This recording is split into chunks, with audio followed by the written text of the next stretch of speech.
Right. So welcome to those of you who are in this webinar. My name is Mari Qureshi. I'm the president of the Jessie Ball duPont Fund. And I am so pleased to welcome you to the, I believe it's the third session of our ongoing history series around Jacksonville. And we've taken different cuts at our history, starting with the Jewish history of Jacksonville, followed in March by women's history. And today we are diving into the culinary history of Jacksonville. And I suspect for those of you who are dialing in from Jacksonville, you will know intimately all the different details that are involved. But I think if you don't have a bite to eat in front of you as you listen to the webinar, you may want to get some, because I'm sure this will make you very hungry. I am going to turn this over to the co-sponsor of the seminar, Ennis Davis of the Jaxson mag. The Jessie Ball duPont Fund and the Jaxson are collaborating in this history series. And I'm sure many of you probably already know Ennis, but he is both an urban planner and Jacksonville historian extraordinaire. And I am very much looking forward to what he's going to teach us about the culinary history of Jacksonville. So Ennis, thank you. Thank you, Mari. All right.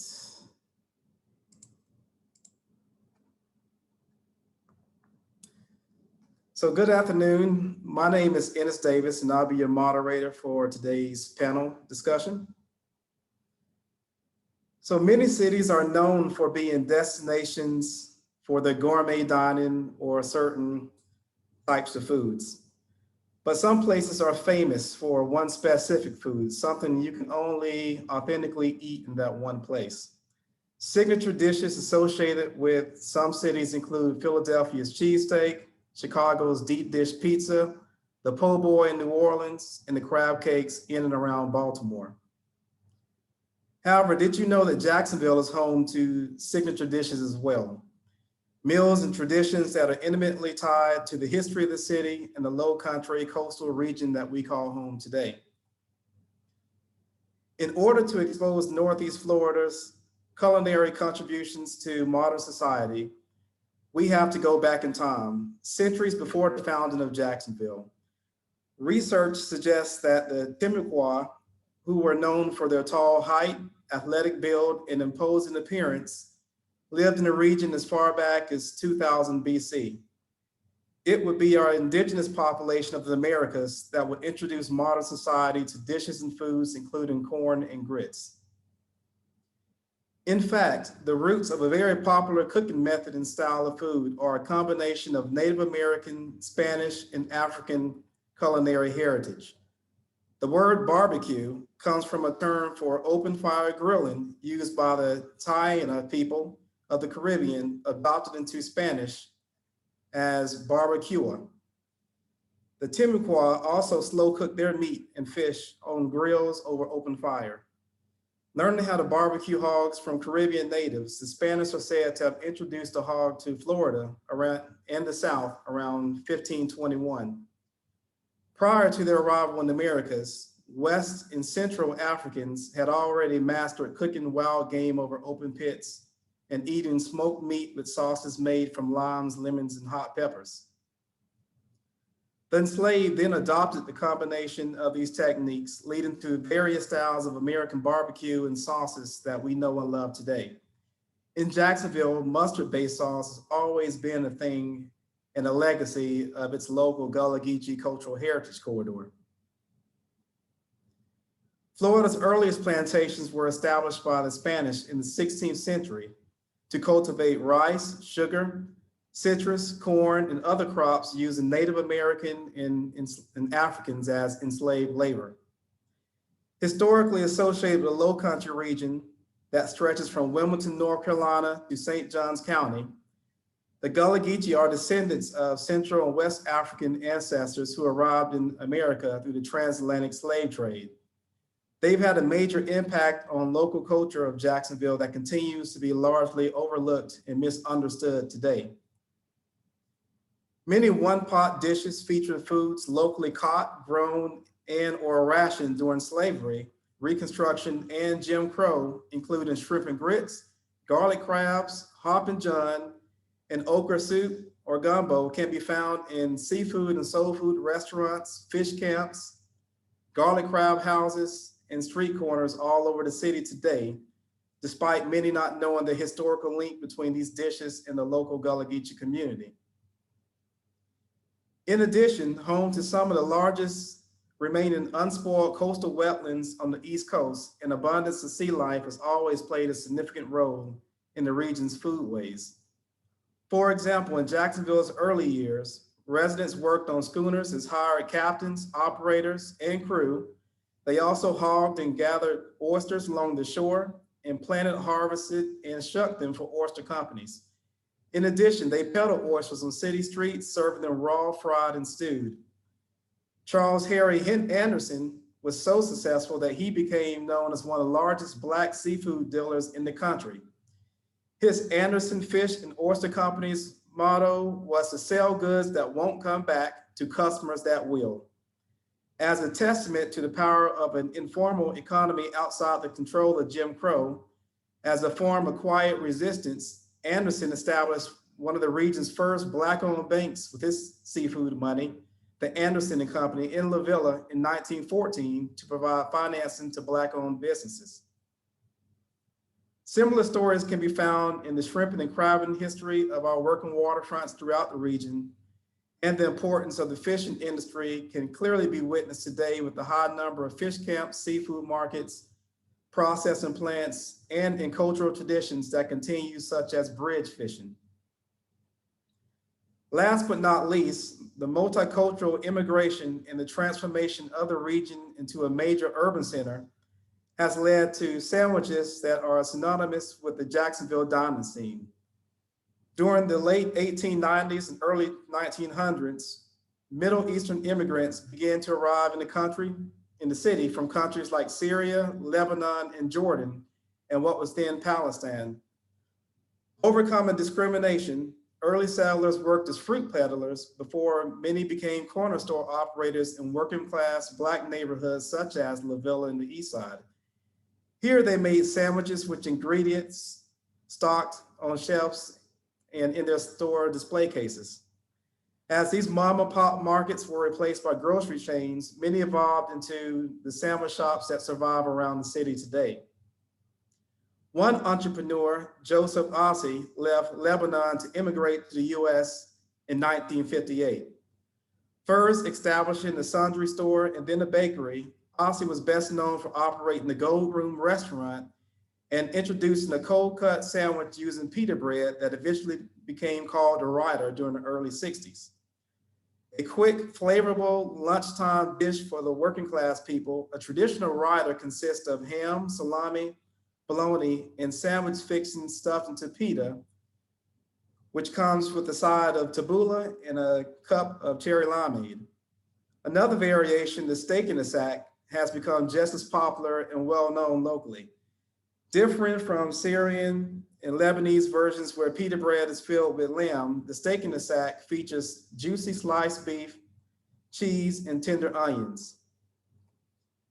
The dishes mentioned so far may have you pretty hungry right now. I know they do for me. However, they are just a few with historic and cultural ties to Northeast Florida. With this in mind, we are honored to have you join us today for a virtual conversation about the diverse culinary history of Jacksonville and its connections to our multicultural roots. This conversation is the third of the Jacksonville History and Heritage series, co-produced by myself and the Jessie Ball duPont Fund. As an urban planner and co-founder of the Jaxson magazine, who also serves as a board member for the American Planning Association's Florida chapter, the Florida Trust for Historic Preservation, and Groundwork Jacksonville, be a moderator today. And with that in mind, I'm also honored to be joined by three great panelists. Our first panelist, Anna Hamilton is a doctoral student at the University of North Carolina at Chapel Hill, concentrating on Southern foodways in Northeast Florida. Our second panelist, Andrew Patanzi, is the founder of The Tributary and former enterprise reporter for the Florida Times-Union. And our third panelist, Sandra Maureen, is the president and CEO of the Jacksonville Gullah Geechee Nation Community Development Corporation. At this time, each panelist will share their reflections on the diverse aspects of our community that have continued to play a role in shaping the flavors of our region. Following this, we will close this event with a Q&A session. So while everyone shares their points about our culinary past and our present and the future, feel free to use the chat room to post your questions and comments for the panelists to answer. So first, let me introduce you to our first panelist, Anna Hamilton. Anna is an audio producer, oral historian, and PhD student at the Department of American Studies at the University of North Carolina at Chapel Hill. Her research in environmental and digital humanities engages oral history to better understand placemaking and loss associated with migrations, storm events, and the climate crisis of the American South. She is also a co-founder and editor of The Marjorie, an award-winning reporting nonprofit covering environmental and social justice issues in Florida. So at this time, I'd like to introduce you to Anna. Thank you, Ennis. I appreciate that wonderful introduction. Let me share my screen and get this started. It is a pleasure to be here with you all this afternoon. I am already hungry, and I'm excited to learn from you as well. So again, my name is Anna Hamilton. I am a PhD student in American Studies at UNC Chapel Hill, but don't let the school affiliation fool you. I am born and raised Northeast Floridian, and the foodways of our region is at the center of my work. And I study food because it has this unparalleled way of connecting us, whether we know it or not, to economic systems, to labor practices, to agriculture, to our ecosystems, and to each other, of course. I know there's a lot of planners and economic policy folks attending, but my work looks at the more diffuse, intangible aspects of community. So the idea behind my work is that we need to pay close attention to the stories that surround food, the stories and memories and the myths that become attached and affixed to certain foods and their traditions, because it's there that we can understand how community is made, how community is felt, how community is experienced, and maybe most importantly, how community is passed on. So in short, food is this huge part of how we develop a sense of place, a sense of home, and a sense of community. A crucial aspect for me in my work has to do with this tiny spicy pepper. Some of you might recognize this. I hope that you do. This is the datil pepper. The datil pepper is a locally beloved and regionally unique heirloom pepper endemic to St. Augustine and Northeast Florida. The small Christmas light shaped paper ripens to a bright orange. You see some of that in that bag of peppers. And the spiciness level is akin to a habanero, just for your frame of reference. A lot of St. Augustine's food in particular is characterized by the datil pepper. We have chowders and perlos and sausage and condiments, including probably most famously the ketchup-based datil pepper hot sauce. And notably, the pepper is included in Slow Food's Arc of Taste catalog of threatened heirloom and heritage food. What's the big deal about this little guy? Why is he so significant? And in order to answer that question, we have to talk a little bit more about the history behind the pepper and the Minorcan community of Northeast Florida, which is a multicultural group descended from indentured workers that were brought to Florida in the late 1700s. So permit me a small historical dive. In 1767, Andrew Turnbull, a Scottish physician, obtained a 100,000-acre land grant in British East Florida, and he named this region New Smyrna, you might recognize New Smyrna, in honor of his wife's home region of Smyrna, Greece. Turnbull's goal was to cultivate a variety of cash crops. He was interested in making some money, and he was looking specifically towards the English markets. And he actively recruited workers from Greece, Italy, and the Balearic Islands, which includes Minorca. Now, at the time, Minorca was facing some pretty serious food shortages. And so this new opportunity, these new visions of opportunities in Florida helped persuade a lot of the residents on the island to sign on with Turnbull.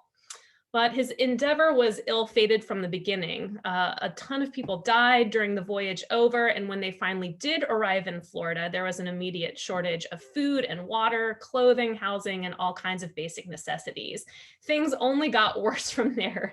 The plantation's finances were precarious, and Turnbull was not a great guy. He seldom honored his agreement to release the workers from indenture. And things got so severe that nearly 1,000 colonists died over a 9-year period. By 1777, they had had enough, and the Minorcans fled from the plantation while Turnbull was in England. And they sought asylum in St. Augustine, and they obtained refuge from the then Governor Moultrie on behalf of the British government. Many Minorcan families were granted parcels of land to settle and to farm in St. Augustine and the surrounding environs. And today, an estimated 25 to 26,000 Minorcan descendants still live in Northeast Florida. That number is actually probably higher. So when you think about the datil pepper, you have this heroic origin story of self-salvation and community empowerment and uplift that has to do with the Minorcans as they carve out this new life for themselves. And the datil pepper is front and center in that origin story. The myth that kind of circulates around Northeast Florida is that the datil pepper came over with the Minorcans, that it is this very tangible vestige of old world culture as this community made a new life for themselves in the new world. When I was doing field work for this project, I heard some really romantic stories. And one of them was that Minorcan women, as they were about to board the ship to come over, sowed the seeds of the datil pepper into their skirts. Now, when we think of immigration stories like that, we often think of these precious family heirlooms of money. You can't take a lot of stuff with you. And so to have something that's this closely kept and guarded in this transport speaks volumes about the value of this pepper. I will provide some additional reading material because this story is actually kind of controversial. But I can't overstate enough how ingrained this story has become, that the Minorcans are responsible for the datil pepper, that it is this uniquely Minorcan product, and that they've been the cultural stewards of it ever since, and that it's become this uniquely Northeast Florida product as well. I just want to share very quickly that one of my favorite archival materials that I found in this project was a 1931 article from the St. Augustine Record.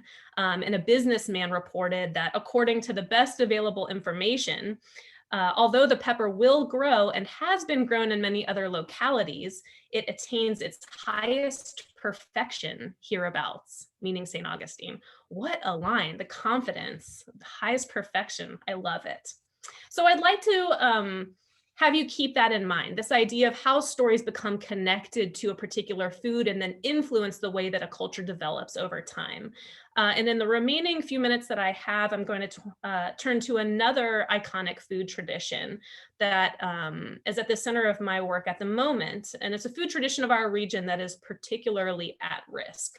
And that is the oyster and the oyster roast. Ennis gave some really incredible history already, and I'll just elaborate a little bit on this particular corner. Now, the Eastern oyster is our endemic oyster, and what's crucial to understand is that it's not just a foodways staple, but it's a critical component of our Northeast Florida ecological infrastructure. So oyster reefs, oyster beds, help protect against storms. They buffer from wind damage. Their outcroppings are super important nurseries for a number of aquatic species, and their capacity to filter water is this incredible boon for water quality. So while the benefits of these healthy ecosystems in our marshes and our estuaries are very well documented, oyster reefs are one of the most threatened ecosystems worldwide. The pressures of the climate crisis, uncontrolled coastal development, declining water quality, and increased boat traffic have drastically reduced their populations and their historic ranges. In fact, 85% of oyster reefs in the world have been lost in recent decades. So when we think about the places that we see oysters, a lot of longtime locals will know that oyster roasts are a huge part of this cultural tradition and this cultural exposure to oysters. Oyster roasts are essentially, they're community events, they're outdoor events, and it's a way of cooking oysters over a fire. You'll see a picture on the left of one local variation. You usually have a whole bunch of them loaded up on a piece of tin or on a metal grate, and then you partake kind of collectively in eating oyster roasts. Eating oysters. So I'm researching oysters and oyster roasts because it's increasingly important that we understand the cultural histories of our coastal ecosystems. There's a deep specific wisdom and knowledge that comes from a life attuned to ecosystems, and this place-based knowledge of our estuaries, marshes, and coasts is a hallmark of our local foodways here. This work is more and more urgent to me as the very ecosystems that support us and have supported us across our history are increasingly threatened and disappearing. If I have time, I know I'm running up against the clock. Because so much of my research involves talking to people, I wouldn't be a very good presenter if I didn't bring an interview clip to share. So Ennis, can you just give me a thumbs up if I have a couple of minutes to share something? Okay, thank you. I'd like to share a clip with a Northeast Florida figurehead, a Menorcan descendant. His name is Frank Usina. Among other ventures, he and his family oversee a restaurant in North Beach called Aunt Kate's, which is the site of his grandparents' original homestead and event pavilion.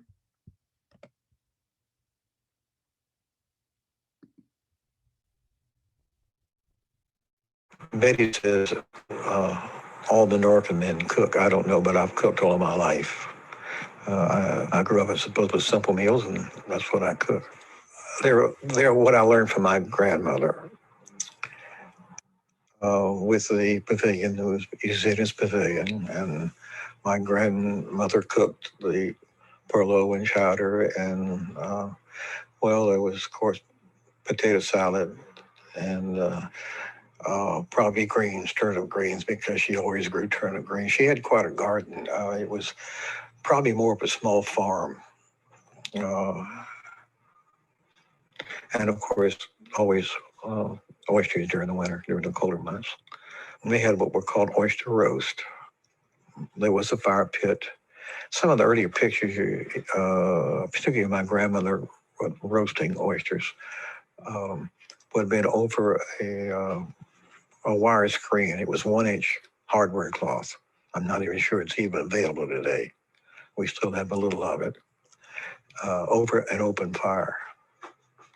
When I grew up, it was, I won't say more elaborate, but it was more defined. A brick, 2 rows of brick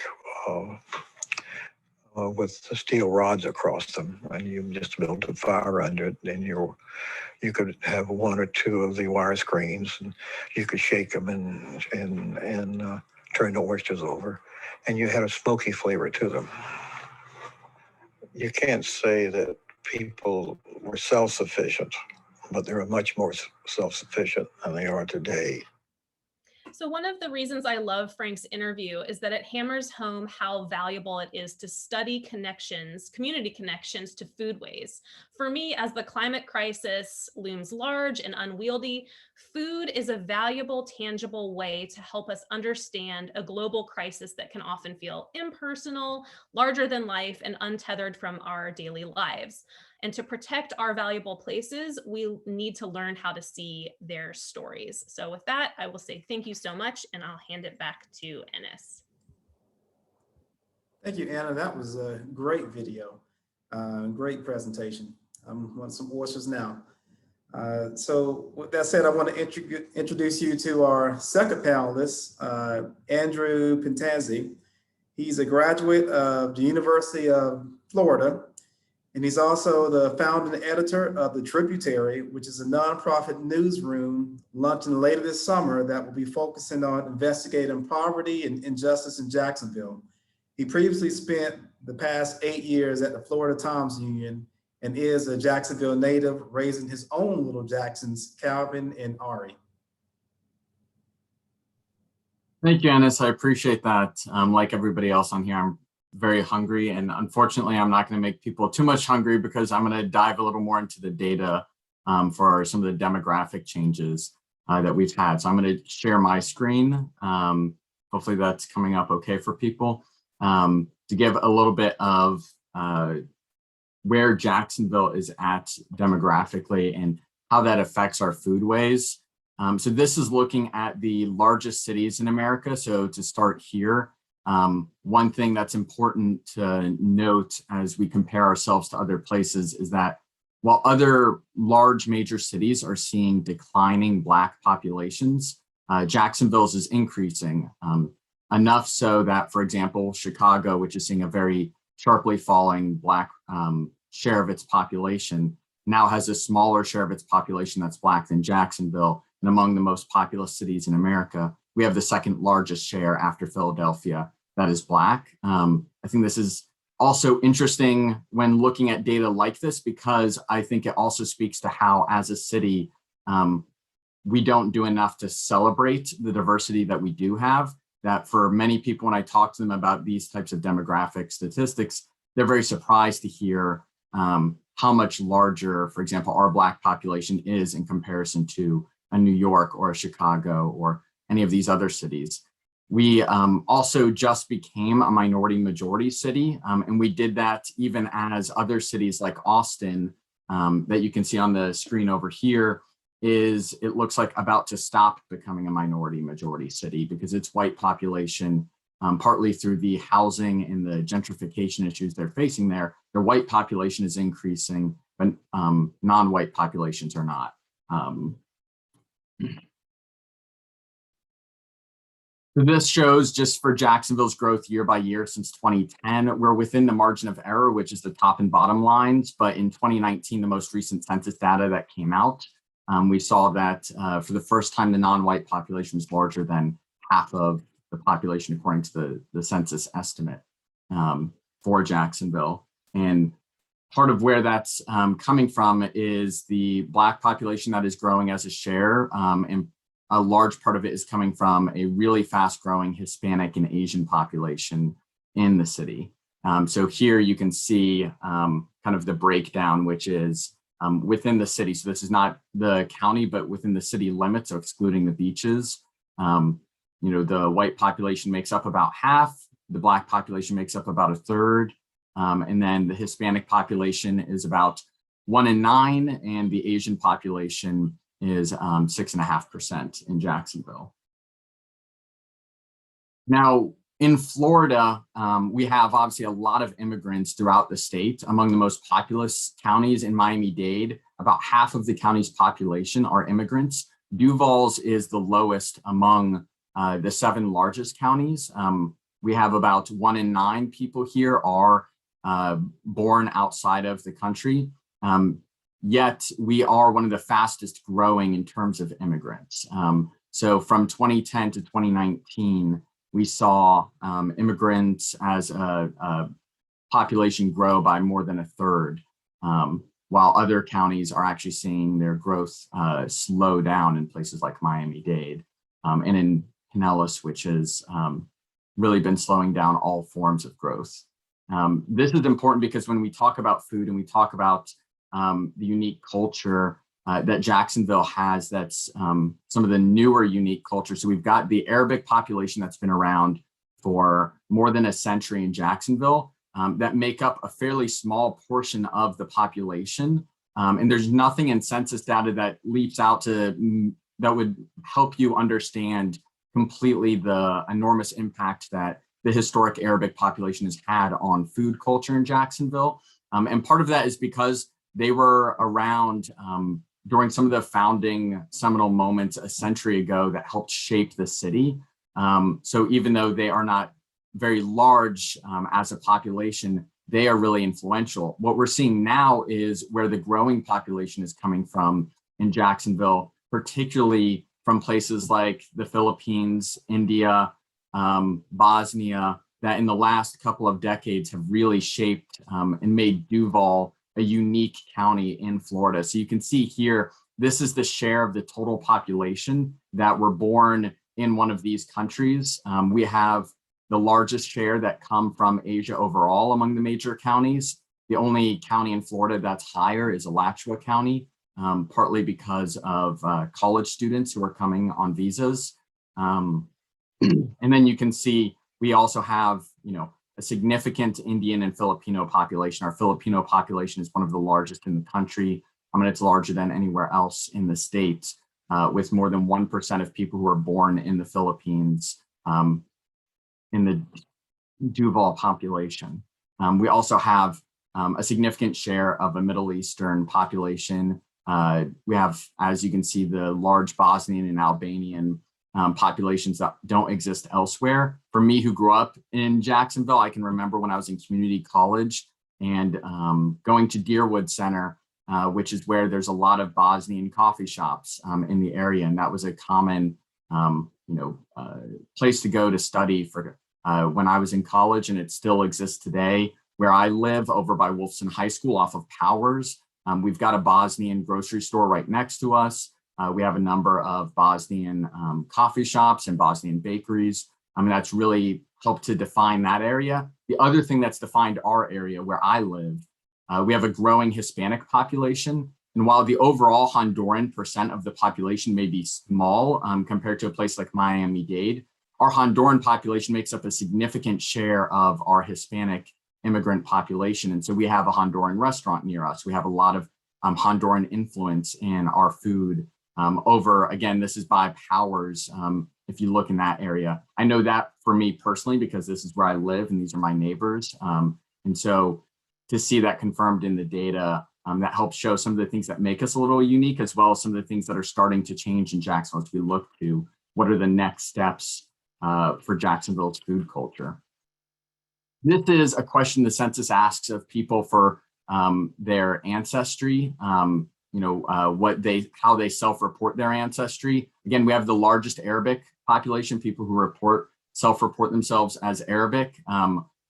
We have, one of the largest Syrian populations. We have one of the largest Palestinian populations. Throughout a number of the, different nations, we have just a uniqueness in kind of the contrast from other major counties in the state. And so all of these are places where people reported Duval, these nations higher than in any of the other counties in the state.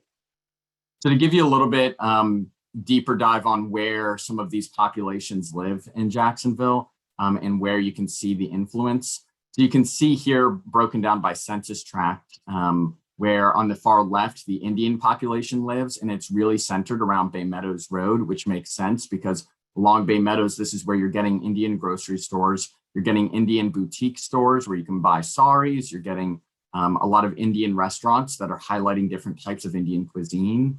And then we have, a Burmese population that's very heavily centered that came often when we get refugees that come to Jacksonville, they are being housed in the same apartment complex or nearby apartment complexes. And so this is another one that has a heavy concentration in Jacksonville.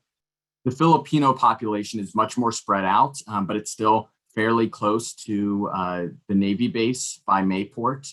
And so over there you get a bunch of different Filipino grocery stores, a bunch of different Filipino restaurants. And then in Mandarin, we have a Filipino Baptist church that is also important to the culture for immigrant communities that are coming here. And then for the Vietnamese population, we have one of the largest Vietnamese populations in the state, and they're mostly situated on the west side, which is also reflected in the food where Vietnamese restaurants and Vietnamese groceries are coming in.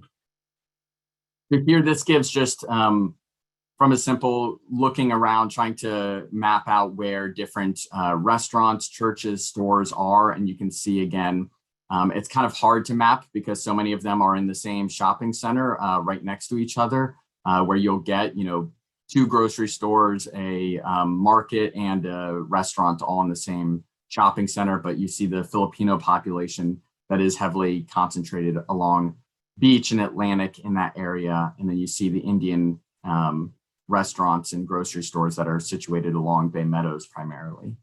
I put in some links so that people can explore a little bit some of these charts, and they can dive a little deeper.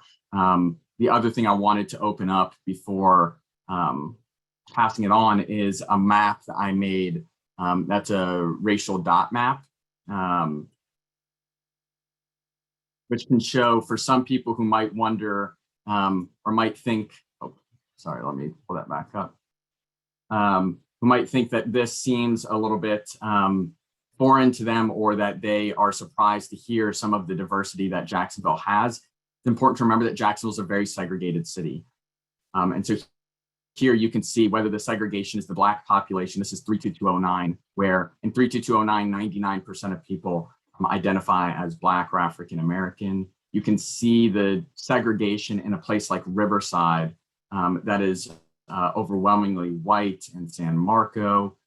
You can see the places that are not as segregated, that are more diverse with different Asian, Hispanic, white, and Black populations, like along University, which is also fittingly where you get a lot of the grocery stores and restaurants that are coming in over there. And then, as I said, this is the neighborhood I live in, and you can see over here that we have a large population that is Bosnian, we have a large population that's Asian, and a large population that's Hispanic. About 1 in 3 homes in my own neighborhood speaks a language other than English at home, and that's split about evenly between European languages and Spanish. So I hope that that can help spark some conversation in the chat and the Q&A, and that maybe we can address later as a panel, but I'll send it back over to you, Ennis. All right, thank you, Andrew. I mean, that was great as well. It was always interesting to me to see as the city continues to diversify. One thing we have to pay attention to is how do we plan for the future? So a lot of things that we talk in relation to what the downtown should look like or what certain neighborhoods should look like, we should really pay attention to the cultural diversity that is moving into the city and respond in a proper manner. So let me move on to our last panelist. Our last panelist is Sandra Maureen.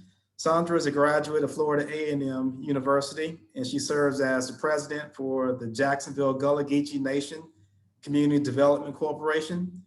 The Gullah Geechee Nation Community Development Corporation's mission involves education on the dissemination of educational information to the public on Native and African American history, life, heritage, and culture of Gullah Geechee descendants in the region.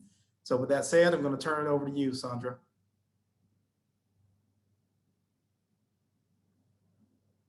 You have to take yourself off mute. Hello. How are we doing? I can hear you. It looks like you're on mute. We're got it.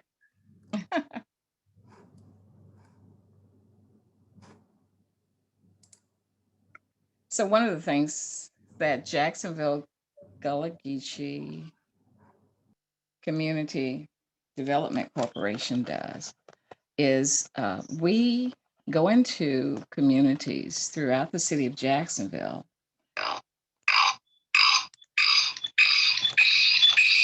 and we help communities identify as Gullah and Geechee. We go in also and assist them with capacity building so that they can become viable Gullah Geechee communities.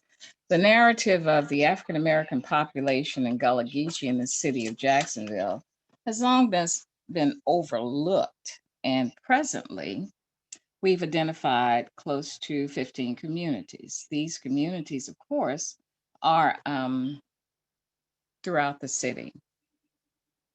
Ennis did a very good job of showing you some of the foodways that we have been involved with. And to be quite honest with you, Since the 1300s, possibly, we have had Native American and Gullah Geechee experienced foods in the city of Jacksonville.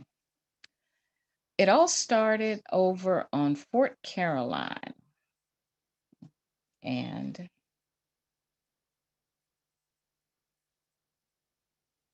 basically on Fort Caroline Road, we now have the National Park Service Fort Caroline Monument,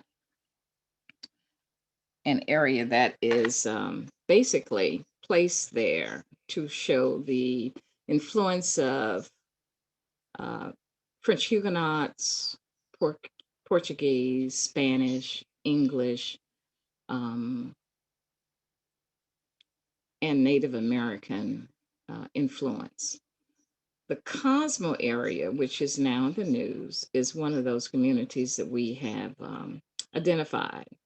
And within 5 years, they have come up to where they are now celebrating the Gullah Geechee culture and foodways with a park called Freedom Park.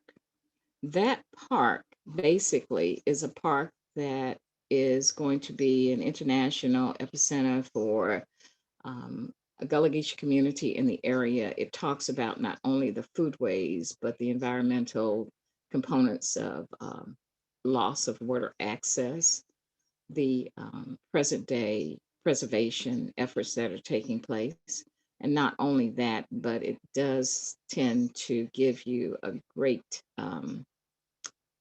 analysis of how resilient the community has been. So when we begin to talk about immigrants in the city and our diverse inclusion model, sometimes we leave out the narrative of the African American experience and those older communities that African Americans are involved in. Jacksonville Gullah Geechee brings to the light that in Northeast Florida, specifically Duval County, our population is the largest Gullah Geechee population throughout the corridor. And the corridor is a National Heritage Area that in 2004 was labeled by the National Trust of Historic Spaces as endangered. 12,315 square miles of land, 30 miles inland from the Atlantic Ocean, some 80 barrier islands, 28 counties, about 5 million descendants in just that strip of green that is showing there. With that, we think about how extensive that area was for influence of seafoods, rice, indigo, agriculture, and many other of the important parts of our foodways that we you see now that is not unique to this area because basically we used whatever was available to us to construct the meals because of rations that were imposed upon the enslaved. After emancipation, we were able to then go into our own kitchens and compose those meals that felt good.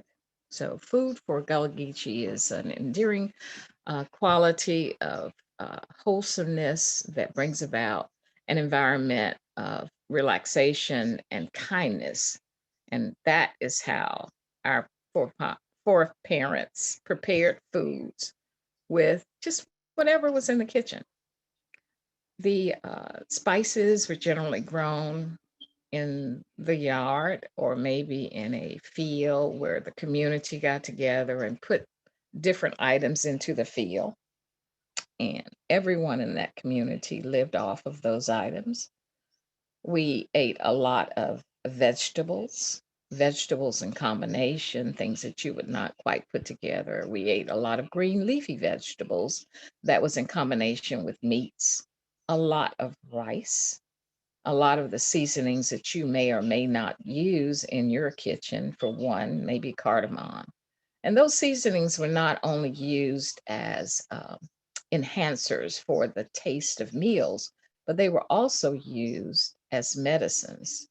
And through the plantation knowledge of plants, our forefathers were able to heal with herbs and spices. Cardamom is one of those ones that they used as an antibiotic. Some of the flowering plants, like periwinkle, is used in vincristine and vinblastine, which are African in origin and are major components in chemotherapy. So what you got before you here is 3 dishes. The first dish is a dish that you would find from a Gullah Geechee table in urban communities, and it contains your cabbage and carrots, bell pepper, onions, and celery, which is part of the Trinity, and that moves on into Creole cooking as well. And a meat, which was very seldom given during enslavement, but after emancipation, meat was more readily available, and it was, even though it was scarce because of the financial and economic level of African Americans as they worked.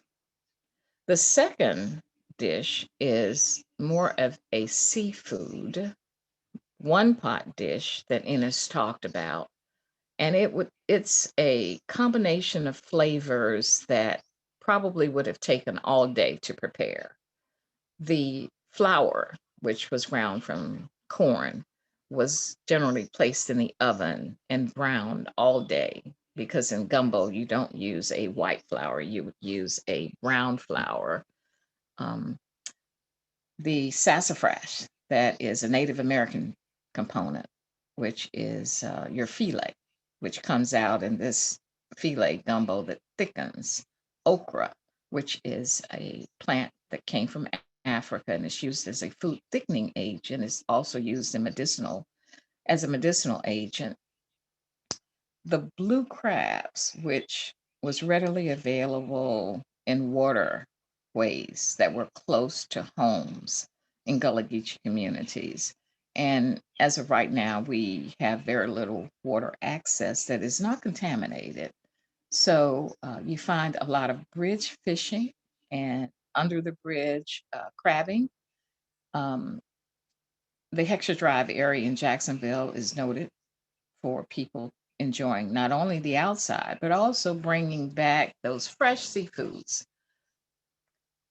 With that Creole dish that you see there, you have flavors that came up from South America and the Caribbean into the United States as we know it today, from enslaved cooking and herbs that were known to enhance the flavor. And then your last dish is a dish that is a Key West, a dish from Key West. It has your plantains, your rice, the Key West fruit, and cornbread. And what that shows is that Key West, being so close to the Caribbean, now has a Caribbean flair to its foods, but it's now incorporated in the dishes that are in Jacksonville as well. So basically, Gullah and Geechee, which are 2 made-up terms, has an interpretation that has come from Native American occupation, enslaved, darker African population that formed languages that people in isolated conditions used in order to survive. The work had to be done.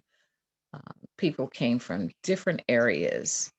They had different languages. And that whole Afro-Creole language component is part of the Gullah and Geechee historical heritage and culture that you hear in the Sea Islands that are isolated. Sometimes they're 45 minutes into the sea.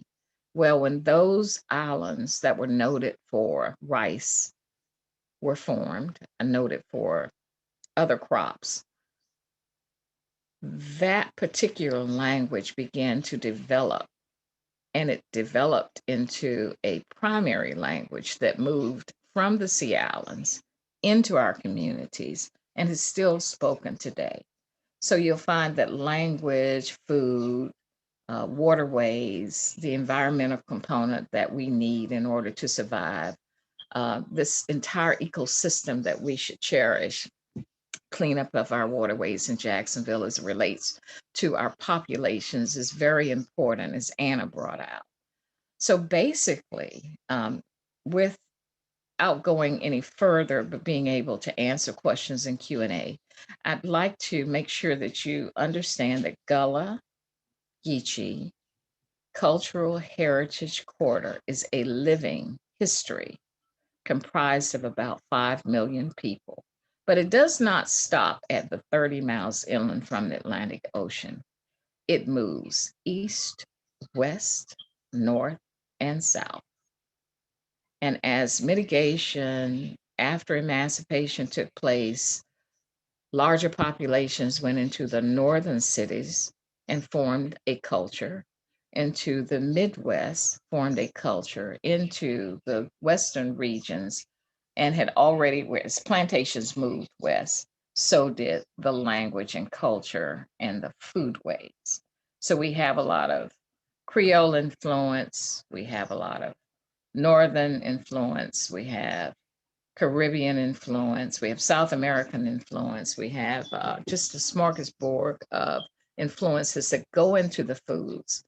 And for our parents, they used what they had in order to make the taste of the food precious and the time of enjoying the food precious. And with that being said, I am going to turn it over to Ennis. All right, Sandra, that was a great presentation. I can certainly back you up on the moving south because I know, my family, for those who don't know, I'm actually a Gullah Geechee descendant myself, and my family migrated south from South Carolina after the Civil War through Jacksonville all the way down south into the Hillsborough County, Tampa area in the early 20th century. So that culture does spread out a bit. But, just looking back at all three of the panelists and what you had to say here from a planner, I've heard so many things that relate back to issues and challenges we face today. Access to the riverfront, climate change and the impact of that on foodways, the need to promote our historical foods in a way that could be inclusive from an economic perspective. And then looking at just our changing demographics and seeing that we are living history. So what are the trends of the day may not be the trends of the future. With that said, it is 1 o'clock. And for those of you who have to leave, we totally understand.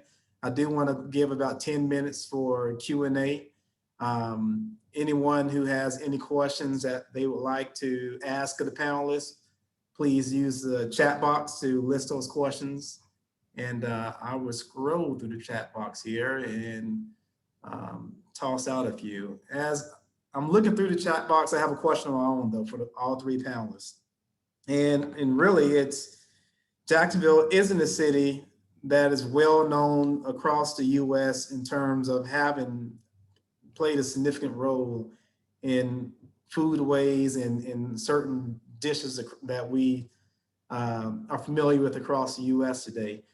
In your opinion, what are some of the ways that we can better capitalize on promotion of our culinary history and dishes that are historically associated with our city and our culture?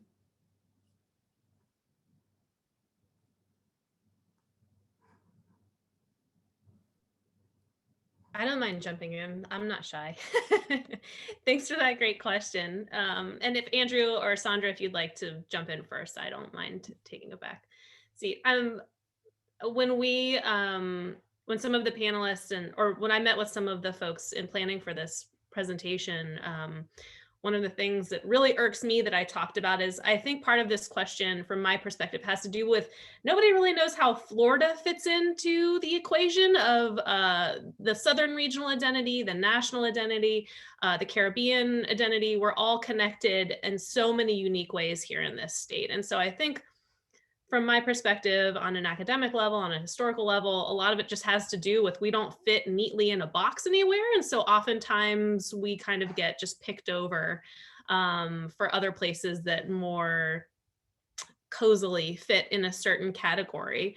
I think to your question of how do we kind of correct that is supporting arts and humanities. There are so many grassroots community initiatives that are really trying to document local history, especially as the demographics change, as environmental and climate change impacts are felt more and more. I think it's crucial that we support our local grassroots initiatives, and that is one small way of helping that.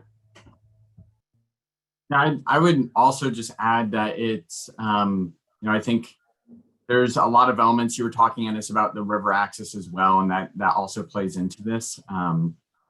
It's still, we spoke about this before, Ennis, but the idea that we don't allow fishing at most river access points is so bizarre to me, that we are actively telling people they can't come down to the river and fish at a lot of the access points, which people are anyway. And so it makes, I think it makes a different kind of hidden food culture when we're not celebrating out in the open, we're not having these types of things. I think if there is a good counter example, thinking of the time period where Jake Godbold was mayor, I think there was a strong celebration of the riverway as a access to food, and thinking of the fishing that he did with senior citizens and the sort of activity that was built around that. I think that having a sustained effort like that, where we're really celebrating the importance of living off the land as a cultural heritage point, specifically to the river, would probably go a long way.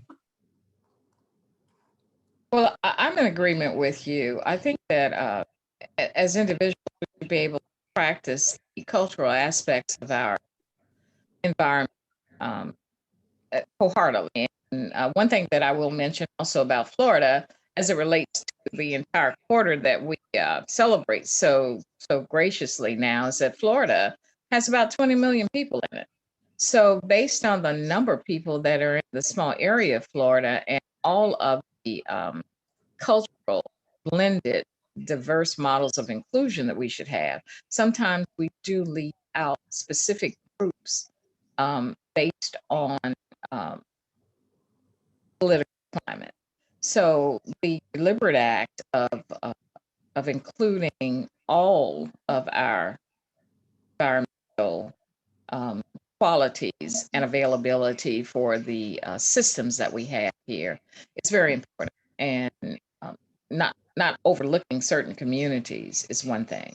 Jacksonville has a huge dynamic landmass that is Afrocentric in nature, and those communities should have a deliberate action plan to improve access. Thanks a lot. Andrew, I think this question is going to be for you. This goes back to the data on our Arab population. It says, I thought that I read in the Sister Cities report that we have the second largest population of Arab or Ramallah people in the US, second only behind Detroit. I guess that's the question mark. And is that true or not, I guess? Yeah, so I mean, often it's behind Detroit and Dearborn. Both would be ahead of us. It fluctuates a good bit year to year, and this is usually using city as opposed to county. So obviously we're near the top of a lot of things because of how large we are as a city. And so we are consistently in the top 5 or top 6 for overall Arabic populations, and then usually as well for Syrian.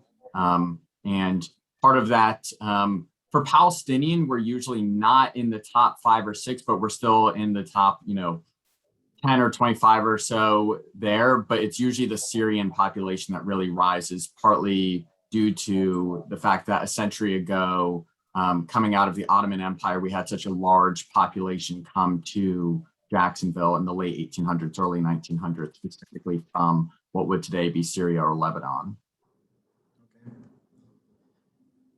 And then I guess this is a question for everybody. I certainly don't know the answer to this one, but it is, now that I know Duval has a relatively large Scottish population, including my grandfather, what foods can we see in Duval today because of that influence? And I'm not for sure any of us can answer that one. But I thought I would just toss that one out there, since that's the last question I see in the chat box here. I know there's the Highlands Festival that Jacksonville has as an annual event, so perhaps that's connected to that, or maybe we can make some connection to one of my favorite Jacksonville-centric foods. I don't know that I heard mentioned today is the crab boiled peanuts. Maybe there's some way to say the potatoes that go into the crab boiled peanuts are coming from a Scottish heritage. This might be a little bit of fake news or bending the facts a bit, but I'm going to go with it. All right. All right. Well, let's see. I don't think I see any more questions, just a few comments. Here's one. The New York Times did a whole story on the Camel Rider a year or so ago. It's a great story. And that's a great sandwich for any of those of you out there who have not had that. You can't call yourself a Jackson and not experience one of the most unique foods the city has to offer. Let's see, I have another one here. What a delightful presentation this has been. I am amazed to have discovered Aunt Kate's, thinking that I knew all the best eating places in Florida. So Anna, you threw out something that one of our readers actually learned today. So thank you for that. Let's see, I don't see any more chats, and it is about a little over. So I guess I'm gonna go ahead and close things out. So I will say, as mentioned earlier, this event is the third of what will be 6 virtual discussions this year regarding the Jacksonville History and Heritage Series, which is co-produced between the Jessie Ball duPont Fund and myself of the Jaxson magazine and AP Florida. Our next event will be hosted virtually on Thursday, June the 24th, and it will expose and highlight the city's music heritage and history. So we'd love to have you join us for that. Stay tuned for more details by following the Jaxson Mag on Facebook, Instagram, and Twitter, or the website, thejacksonmag.com. So in closing, I do want to thank all of our panelists and all our guests for coming out today and spending your lunch hour with us. Have a great afternoon, and I'm going to find me some lunch. Bye-bye.